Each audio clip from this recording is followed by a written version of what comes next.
भंडारा जिले की जिला परिषद स्कूलों की बदहाल तस्वीर अब सामने आई है। सांसद प्रशांत पडोले के स्कूलों के दौरों के दौरान कई गंभीर खामियां देखने को मिली है।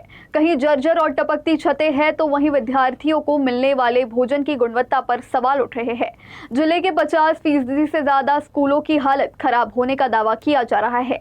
ऐसे में प्रशासनिक कार्यालयों के सौंदर्यीकरण पर खर्च हो रहा है, लेकिन स्कूलों की बदहाली पर ध्यान क्यों नहीं दिया जा रहा, ये सवाल सांसद ने उठाए हैं। जिल्हा परिषदेच्या शाळेमध्ये मी विजिट दिली असता तिथं आढळलं की जवळपास या जिल्ह्यामध्ये 50% वरून शाळा ह्या मुळकडीस आलेल्या आहेत, त्या गळतायत, त्या छताचे खिपले त्या विद्यार्थ्याच्या अंगावर पडतायत।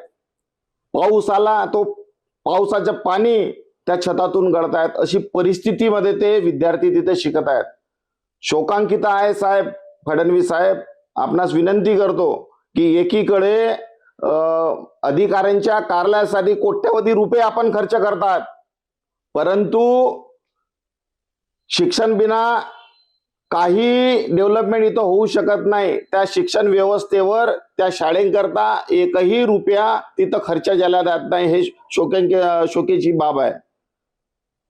आज त्या शाळेमध्ये ते गरीब विद्यार्थी येतात, स्वप्न बघतात की मोठे होतील, परंतु त्या शाळेमध्ये कसं शिक्षण करणार आहे साहेब? त्यांच्या जीवनामध्ये मिड डे पोषण मध्ये जो जेवण दिले जाते तो अत्यंत निकृष्ट दर्जाचा आहे। तो ठेवल्या जाते तिथेही त्या रूम मध्ये फंगस लागलाय, पुष्कळ शाळांमध्ये आढळलेले आहेत। आमच्याकडे पुरावे आहेत, व्हिडिओ काढले आहेत साहेब। आणि जोही सप्लाय करताय, कॉन्टॅक्ट करताय, आपण त्याची चौकशी करायला पाहिजे, तो खरंच चांगला आहे का, नाहीतर त्याच्यावर कारवाई केल्या पाहिजे, त्याच्यावर बॅन केल्या पाहिजे। आपणास विनंती करतो साहेब, आपण या जिल्हा परिषदच्या शाळेकडे लक्ष द्या।